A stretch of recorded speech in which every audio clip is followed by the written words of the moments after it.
இன்றைய முக்கிய நிகழ்வுகள். நகர பகுதியில் தடைப்பட்ட குடிநீர் விநியோகம், பொதுமக்களுடன் சட்டசபையில் நேரு எம்எல்ஏ போராட்டம்.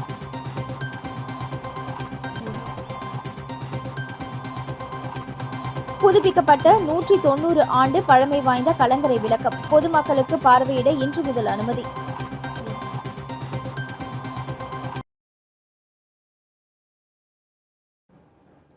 புதுச்சேரியில் சுமார் 1.5 லட்சம் பேருக்கு குடிநீர் விநியோகம் வழங்கும் முக்கிய குழாயில் உடைப்பு ஏற்பட்டுள்ளதால் குடிநீர் விநியோகம் தடைப்பட்ட நிலையில் உருளையன்பேட்டை சட்டமன்ற உறுப்பினர் சட்டப்பேரவை படிக்கட்டில் அமர்ந்து தொகுதி மக்களுடன் தர்ணா போராட்டத்தில் ஈடுபட்டார். புதுச்சேரி மாநிலத்தில் வீடுகளுக்கு எரிவாயு குழாய் பதிக்கும் பணிகள் நடைபெற்று வந்தபொழுது உப்பளம் நீர்த்தேக்க தொட்டிக்கு முத்தையார்பாளையம் பகுதியில் இருந்து குடிநீர் கொண்டு செல்லும் பிரதான குழாய் எதிர்பாராத விதமாக சேதமடைந்தது. இதன் காரணமாக புதுச்சேரி நகரின் 8 தொகுதியைச் சேர்ந்த சுமார் 1.5 லட்சத்திற்கும் மேற்பட்ட மக்களுக்கு நேற்று முதல் குடிநீர் விநியோகம் நிறுத்தப்பட்டுள்ளது. தொடர்ந்து 2 நாட்களாக குடிநீர் கிடைக்காததால் பொதுமக்கள் கடும் சிரமத்திற்கு ஆளாகியுள்ளனர். குடிநீர் விநியோகத்தை உடனடியாக சீரமைக்க வேண்டும் என்று வலியுறுத்தி உருளையன்பேட்டை தொகுதியைச் சேர்ந்த தமிழக வெற்றிக் கழக கூட்டணி சட்டமன்ற உறுப்பினர் நேரு தனது தொகுதியைச் சேர்ந்த 50 மேற்பட்ட பொதுமக்களுடன் புதுச்சேரி சட்டமன்ற வளாகத்திற்கு வந்தார். அங்கு சட்டமன்ற படிக்கட்டில் பொதுமக்களுடன் அமர்ந்து தர்ணா போராட்டத்தில் ஈடுபட்ட அவர் குடிநீர் குழாய் உடைப்பை உடனடியாக சரி செய்து பாதிக்கப்பட்ட அனைத்து பகுதிகளுக்கும் விரைவாக குடிநீர் விநியோகத்தை மீண்டும் தொடங்க அரசு நடவடிக்கை எடுக்க வேண்டும் என்று வலியுறுத்தினார். இந்த திடீர் தர்ணா போராட்டத்தால் சட்டமன்ற வளாகத்தில் பரபரப்பு நிலவியது. அதன் தொடர்ச்சியாக தற்காலிகமாக சபாநாயகர் அன்பழகன் சட்டமன்ற உறுப்பினர் நேருவை தனது அலுவலகத்திற்கு அழைத்து பேச்சுவார்த்தை நடத்தினார். அப்பொழுது புதுச்சேரியில் இதுபோன்று குடிநீர் குழாய்கள் உடைவது தொடர்ச்சியாகி வருவதாகவும் இதற்கு அதிகாரிகளின் மெத்தன போக்கே காரணம் என சபாநாயகர் முன்னிலையே அதிகாரிகளை சட்டமன்ற உறுப்பினர் நேரு கடிந்து கொண்டார். தொடர்ந்து குடிநீர் வாரிய அதிகாரிகள் பேச்சுவார்த்தை நடத்தி குழாய் பழுதை விரைவில் சரி செய்து குடிநீர் விநியோகத்தை விரைவில் மீண்டும் தொடங்க நடவடிக்கை எடுக்கப்படும் என உறுதியளித்த நிலையில் போராட்டத்தில் ஈடுபட்டவர்கள் கலைந்து சென்றனர்.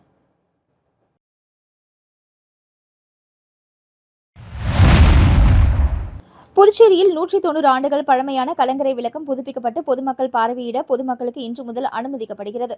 புதுவை கடற்கரை சாலை காந்தி திடல் அருகே 190 ஆண்டு பழமையான பிரெஞ்சு ஆட்சியில் கட்டப்பட்ட கலங்கரை விளக்கம் உள்ளது. மத்திய கலால்துறை கட்டுப்பாட்டில் உள்ள இந்த கலங்கரை விளக்கம் 3.5 கோடி ரூபாயில் புதுப்பிக்கப்பட்டது. கடந்த 26ஆம் தேதி மத்திய நிதியமைச்சர் நிர்மலா சீதாராமன் இதனை திறந்து வைத்தார். இந்த கலங்கரை விளக்கத்தை பொதுமக்கள் இன்று புதன்கிழமை முதல் பார்வையிட அனுமதி வழங்கப்பட்டுள்ளது.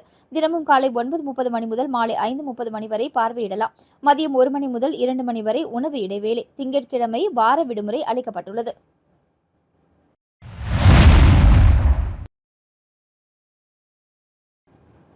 ஏரிப்பாக்கம் எம்ஆர்எஃப் தொழிற்சாலையில் 3வது நாளாக தொடரும் உள்ளிருப்பு போராட்டம்.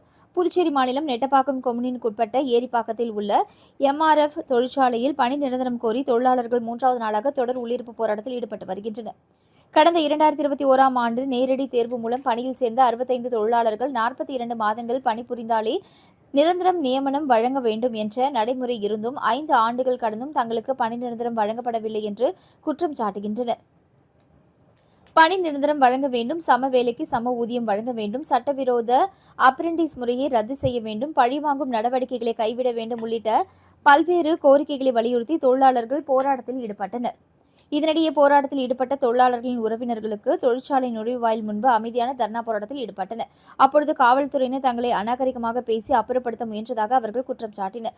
மேலும் ஊழியர்களின் தொடர் உள்ளிருப்பு போராட்டம் காரணமாக பணிபுரியும் ஊழியர்களுக்கு மின்சார வசதி மற்றும் உணவு வசதியின்றி தவித்து வருகின்றனர். பணி நிரந்தரம் வழங்கப்படும் வரை போராட்டத்தை கைவிடப் போவதில்லை என்று தொழிலாளர்கள் உறுதியாக தெரிவித்துள்ளனர். மேலும் தொழிலாளர்களின் குடும்பங்களின் வாழ்வாதாரத்தை கருத்தில் கொண்டு புதுச்சேரி அரசு நேரடியாக தலையிட்டு பிரச்சினைக்கு தீர்வு காண வேண்டும் என்று அவரது உறவினர்கள் கோரிக்கை விடுத்துள்ளனர். 3வது நாளாக போராட்டம் தொடர்ந்தால் தொழிற்சாலை வளாகம் மற்றும் சுற்றுப்புற பகுதிகளில் போலீசார் பாதுகாப்பு பணியில் ஈடுபடுத்தப்பட்டுள்ளனர். பொதுப்பணித்துறை பல்நோக்கு ஊழியர்கள் காலவரையற்ற தர்ணா போராட்டம், பதவி உயர்வு வழங்க வலியுறுத்தல். புதுச்சேரி பொதுப்பணித்துறையில் பணியாற்றும் பல்நோக்கு ஊழியர்களுக்கு கடந்த 40 ஆண்டுகளாக பதவி உயர்வு வழங்கப்படவில்லை என குற்றம் சாட்டி உடனடியாக பதவி உயர்வு வழங்க வலியுறுத்தி பொதுப்பணித்துறை ஊழியர் சங்கம் பல்வேறு கட்ட போராட்டங்களை முன்னெடுத்து வந்தது. இந்த நிலையில் அரசின் தரப்பில் இதுவரை எந்தவிதமான சாதகமான முடிவும் எட்டப்படாததால் காரைக்கால் மாவட்டத்தில் பணியாற்றும் 116 பொதுப்பணித்துறை பல்நோக்கு ஊழியர்கள் இன்று முதல் காலவரையற்ற தர்ணா போராட்டத்தை தொடங்கியுள்ளனர். காரைக்கால் பொதுப்பணித்துறை அலுவலக வளாகத்தில் நடைபெற்ற இந்த போராட்டத்திற்கு பொதுப்பணித்துறை ஊழியர் சங்கத்தின் மாவட்ட தலைவர் சிங்காரவேலன் தலைமை வகித்தார். போராட்டத்தில் ஈடுபட்ட ஊழியர்கள் கடந்த 40 ஆண்டுகளாக பல்நோக்கு ஊழியர்களின் பதவி உயர்வு கோரிக்கை நிலுவையில் உள்ளது. அரசு உடனடியாக இதுகுறித்து நடவடிக்கை எடுத்து பதவி உயர்வு வழங்க வேண்டும். கோரிக்கை நிறைவேறும் வரை எங்களின் காலவரையற்ற தர்ணா போராட்டம் தொடரும் என்றும் தெரிவித்தனர். மேலும் கோரிக்கைகளை தொடர்ந்து புறக்கணிக்கப்பட்டால் தலைமை சங்கத்தின் ஆலோசனை மற்றும் அனுமதியுடன் அடுத்த கட்ட தீவிர போராட்டங்களில் ஈடுபடவும் முடிவு செய்துள்ளதாக தெரிவித்தனர். புதுவை அரசு சாலை போக்குவரத்து கழக மின்சார பேருந்து ஓட்டுநர்களின் ஊதிய பிரச்சினை தொடர்பாக நேரில் சென்று ஜோஸ் சார்லஸ் மார்டின் தீர்வு காண உறுதியளித்தார். மேலும் போராட்டத்தில் ஈடுபடும் ஓட்டுநர்களுடன் தீவிர பேச்சுவார்த்தை நடத்தி பொதுமக்கள் நலனுக்காக வேலைநிறுத்தத்தை கைவிட்டு பணியை தொடருமாறு வேண்டுகோள் விடுத்தார். புதுவை அண்ணா சிலை அருகே மின்சார பேருந்து சார்ஜிங் நிலையத்தில் லட்சிய ஜனநாயக கட்சியின் தலைவரும் காமராஜர் நகர் தொகுதி சட்டமன்ற உறுப்பினருமான ஜோஸ் சார்லஸ் மார்டின் பேச்சுவார்த்தை நடத்தினார். அப்பொழுது அங்கு பணியாற்றும் ஒப்பந்த தொழிலாளர்கள் மற்றும் மின்சார பேருந்து ஓட்டுநர்களை சந்தித்து ஊதிய நிலுவை, பணி சூழல் மற்றும் பணி நேரம் தொடர்பான பல்வேறு பிரச்சினைகளை எடுத்துரைத்தனர். மத்திய அரசு நிர்ணயித்துள்ள ஊதியத்தை வழங்காமல் நிர்வாகம் தாமதப்படுத்தி வருவதாகவும் இதுகுறித்து பல கட்ட போராட்டங்களில் ஈடுபட்டு வருவதாகவும் அவர்கள் தெரிவித்தனர். மேலும் மின்சார பேருந்துகளை இயக்குவதில் தொழில்நுட்ப மற்றும் நிர்வாக ரீதியான சிக்கல்கள் நிலவுவதாகவும் குறிப்பாக நேர ஒதுக்கீடு தொடர்பான பிரச்சினைகள் காரணமாக பல்வேறு இன்னல்களை எதிர்கொண்டு வருவதாகவும் ஓட்டுநர்கள் முறையிட்டனர். போராட்டத்தில் ஈடுபட்டுள்ள ஓட்டுநர்களுக்கு ஆதரவாக லட்சிய ஜனநாயக கட்சி வழக்கறிஞர் குழு அனுப்பப்பட்டு கடந்த 2 நாட்களாக வழக்கறிஞர்கள் ஓட்டுநர்களுடன் இருந்து பேச்சுவார்த்தை நடத்தி வந்த நிலையில் நேற்றிரவு ஜோஸ் சார்லஸ் மார்டின் நேரில் சென்று சுமூகமான தீர்வை எட்டுவதற்கான ஆலோசனையில் ஈடுபட்டார். பிரச்சினைக்கு தீர்வு காண நிர்வாகத்தின் உரிய பிரதிநிதிகள் நேரில் வந்து பேச்சுவார்த்தை நடத்த வேண்டும் என்று ஓட்டுநர்கள் வலியுறுத்திய நிலையில் இன்று நிர்வாக தரப்பினர் சந்திப்பதாக உறுதியளித்துள்ளதாக கூறப்படுகிறது. இதையடுத்து ஓட்டுநர்கள் மற்றும் நிர்வாகத்தின் அடிப்படை கோரிக்கைகள் மற்றும் பிரச்சினைகள் குறித்து விரிவாக கேட்டறிந்த ஜோஸ் சார்லஸ் மார்டின் எம்எல்ஏ சம்பந்தப்பட்ட அதிகாரிகளை சந்தித்து சுமூகமான தீர்வை ஏற்படுத்த தேவையான நடவடிக்கைகளை மேற்கொள்வதாக உறுதியளித்தார். மேலும் பிரச்சினைக்கு விரைவில் தீர்வு காணப்படும் என்று நம்பிக்கையை தெரிவித்து அதுவரை பொதுமக்கள் பாதிக்கப்படாத வண்ணம் வேலை நிறுத்தத்தை தொடராமல் மின்சார பேருந்து சேவையை வழக்கம் போல இயக்குமாறு ஓட்டுநர்களிடம் அவர் கேட்டுக்கொண்டார். தொடர்ந்து மின்சார பேருந்தில் பயணம் செய்து ஓட்டுநர்கள் மற்றும் பணியாளர்கள் எதிர்கொள்ளும் நடைமுறை சிக்கல்கள் மற்றும் இடையூறுகளையும் அவர் நேரில் கண்டறிந்தார். இந்த பேச்சுவார்த்தையின் போது லட்சிய ஜனநாயக கட்சியின் பொதுச் செயலாளர்கள் டாக்டர் துரைசாமி, வழக்கறிஞர் பிரபாகரன் மற்றும் கட்சியின் வழக்கறிஞர்கள் உள்ளிட்டோர் உடனிருந்தனர். வில்லியனூரில் பொதுப்பணித்துறை பணி நிறைவு பெற்ற ஊழியர்களுக்கு பாராட்டு விழா. புதுச்சேரி மாநிலம் வில்லியனூர் பத்மினி நகர் பொதுப்பணித்துறை குடிநீர் பிரிவு அலுவலகத்தில் பணி நிறைவு பெற்ற ஊழியர்களுக்கு பாராட்டு விழா சிறப்பாக நடைபெற்றது. நிகழ்ச்சிக்கு பொதுப்பணித்துறை குடிநீர் பிரிவு உதவி பொறியாளர் திருவேங்கடம் தலைமை தாங்கினார். பல ஆண்டுகளாக சிறப்பாக பணியாற்றி ஓய்வு பெற்ற ஆரியபாளையம் குடிநீர் பிரிவு எம்டிஎஸ் ஊழியர் சரவணன், நெட்டப்பாக்கம் குடிநீர் பிரிவு எம்டிஎஸ் ஊழியர்கள் ராமச்சந்திரன் மற்றும் சுந்தரமூர்த்தி ஆகியோருக்கு சால்வை அணிவித்து நினைவு பரிசுகள் வழங்கி கௌரவிக்கப்பட்டன. விழாவில் ஓய்வு பெற்ற ஊழியர்களின் நீண்டகால சேவை பாராட்டப்பட்டதுடன் அவர்களின் பணிக்கால அனுபவங்களும் நினைவுகளும் பகிர்ந்து கொள்ளப்பட்டன. மேலும் சக ஊழியர்கள், உறவினர்கள் மற்றும் நண்பர்கள் ஓய்வு பெற்ற ஊழியர்களுக்கு நினைவு பரிசுகளை வழங்கி வாழ்த்துக்களை நன்றியும் தெரிவித்தனர். இந்நிகழ்ச்சியில் foreman Rupakan, incharge Abraham, store keeper Annamalai, விழா அமைப்பாளர் சீனு மற்றும் பொதுப்பணித்துறை ஊழியர்கள் பலர் கலந்து கொண்டு பணி நிறைவு பெற்றவர்களை பாராட்டினர். அரசு ஊழியர்களின் நீண்டகால சேவையை அங்கீகரித்து கௌரவிக்கும் வகையில் நடைபெற்ற இந்த நிகழ்ச்சி அனைவரின் பாராட்டையும் பெற்றது. மேலவளவு படுகொலை நினைவேந்தல். சமூக நீதியை காக்க உறுதிமொழி ஏற்ற 6ஆம் திணை மக்கள் இயக்கம். மேலவளவு படுகொலையில் உயிரிழந்தோருக்கு நினைவஞ்சலி செலுத்தும் நிகழ்ச்சி 6ஆம் திணை மக்கள் இயக்கத்தின் சார்பில் ஜூன் 30ஆம் தேதி மாலை 10 கண்ணு சந்திப்பில் நடைபெற்றது. நிகழ்ச்சிக்கு இயக்கத்தின் மாநில தலைவர் ஜெகதீசன் என்கிற முத்து தலைமை தாங்கினார். மாநில முதன்மை செயலாளர் பழனியின் வழிகாட்டுதலின்படி மாநில தலைவர் ஊடகப் பிரிவு மற்றும் செய்தி தொடர்பாளர் வழக்கறிஞர் தமிழ்மன்னன் நிகழ்ச்சிகளை ஏற்பாடு செய்திருந்தார். நிகழ்ச்சியில் சிறப்பு அழைப்பாளராக தமிழ்நாடு மற்றும் புதுச்சேரி பழங்குடியினர் விடுதலை இயக்கத்தின் முதன்மை செயலாளரும் விடுதலை சிறுத்தைகள் கட்சியின் சேர்ந்த ஏகாம்பரம் கலந்து கொண்டு மேலவளவு படுகொலையை கண்டித்து உரையாற்றினார். சமூக நீதி மற்றும் மனித உரிமைகளை பாதுகாப்பதன் அவசியத்தை வலியுறுத்திய அவர் இதுபோன்ற கொடூர சம்பவங்கள் மீண்டும் நிகழாத வகையில் விழிப்புணர்வும் ஒற்றுமையும் தேவை என்றார். தொடர்ந்து கலாம் அறக்கட்டளை நிறுவனர் ஆம்புலன்ஸ் மணி நினைவஞ்சலி செலுத்தி கண்டன உரையாற்றினார். 6ஆம் திணை மக்கள் இயக்கத்தின் மாநில இளைஞரணி தலைவர் தினேஷ்குமார், வில்லியனூர் தொகுதி தலைவர் நடராஜன் ஆகியோர் கருத்துரையாற்றினர். மேலும் இளைஞர் காங்கிரஸ் மாநில செயலாளர் உதயகுமார், ஊசுடு தொகுதி காங்கிரஸ் ஊடக பிரிவு தலைவர் ராம்குமார், NVN பாலிமர் நிறுவன உரிமையாளர் சவுந்தர், AISF மாநில துணைத் தலைவர் பிரவீன்குமார், கூடப்பாக்கம் கிராமத்தை சேர்ந்த பிரசாந்த், ராஜ்குமார் உள்ளிட்டோர் கலந்து கொண்டு உயிரிழந்தோருக்கு மலரஞ்சலி செலுத்தினர். மாநில துணைத் தலைவர் கல்யாண முருகன், மாநில துணை செயலாளர் ஏழுமலை, ஊசுடு தொகுதி தலைவர் குணசேகரன் உள்ளிட்ட மாநில நிர்வாகிகள், அனைத்து நிலை பொறுப்பாளர்கள் மற்றும் இயக்க தோழர்கள் திரளாக பங்கேற்றனர். நிகழ்ச்சி நிறைவில் சமூக நீதி, சமத்துவம் மற்றும் மனித மரியாதையை நிலைநிறுத்த உறுதிமொழி ஏற்கப்பட்டதுடன் அமைதியான முறையில் நினைவஞ்சலி செலுத்தப்பட்டது.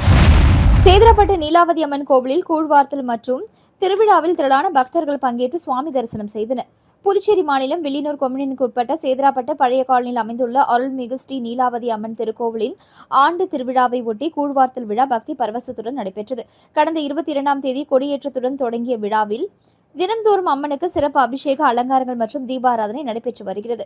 விழாவின் முக்கிய நிகழ்வாக கடந்த வியாழக்கிழமை இன்னிசை கச்சேரி, கரகாட்டம் மற்றும் அம்மன் திருவீதி உலா நடைபெற்றது. இந்த நிலையில் கடந்த வெள்ளிக்கிழமை கூழ்வார்த்தல் நிகழ்ச்சியில் ஏராளமான பக்தர்கள் கலந்து கொண்டு அம்மனுக்கு கூழ் மற்றும் கஞ்சி ஊற்றி நேர்த்தி கடனை செலுத்தி வழிபட்டனர். தொடர்ந்து சிறப்பு படையில் சமர்ப்பிக்கப்பட்டு பக்தர்களுக்கு பிரசாதமாக கூழ் வழங்கப்பட்டது. மாலை நடைபெற்ற செடல் திருவிழாவில் பக்தர்கள் செடல் போட்டும் கார், வேன் உள்ளிட்ட 4 சக்கர வாகனங்களை இழுத்தும் தங்களது வேண்டுதல்களை நிறைவேற்றினர். தொடர்ந்து இரவு மின் அலங்காரத்துடன் அம்மன் திருவீதி உலா வந்து பக்தர்களுக்கு அருள் பாலித்தனர். இதில் ஆலய நிர்வாகிகள், ஊர் பெரியவர்கள் மற்றும் சுற்றுவட்டார பகுதிகளைச் சேர்ந்த திரளான பக்தர்கள் கலந்து கொண்டு சுவாமி தரிசனம் செய்தனர். பக்தர்களின் திரளான பங்கேற்பால் சேதராப்பட்டு ஸ்ரீ நீலாவதி அம்மன் கோவில் ஆண்டு திருவிழா ஆன்மீக எழுச்சியுடன் சிறப்பாக நடைபெற்றது.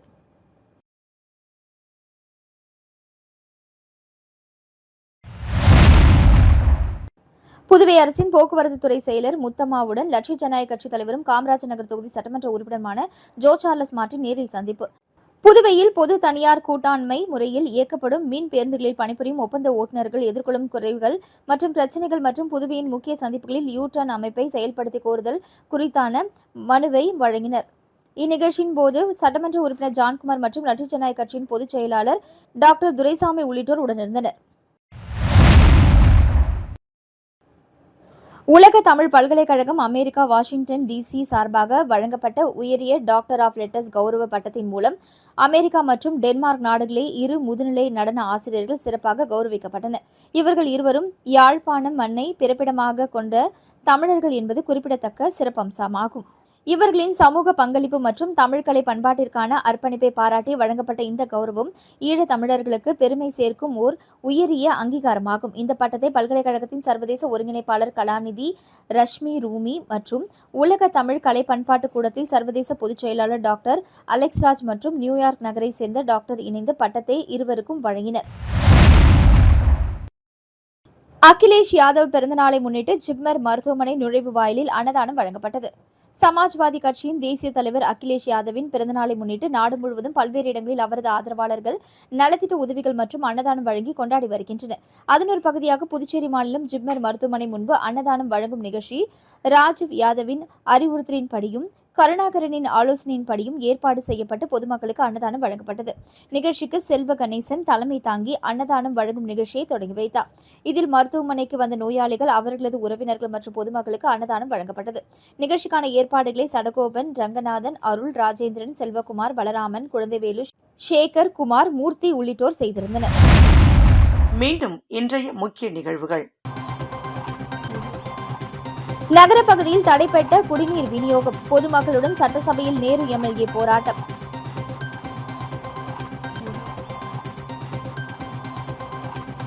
புதுப்பிக்கப்பட்ட 190 ஆண்டு பழமை வாய்ந்த கலங்கரை விளக்கம் பொதுமக்களுக்கு பார்வையிட இன்று முதல் அனுமதி.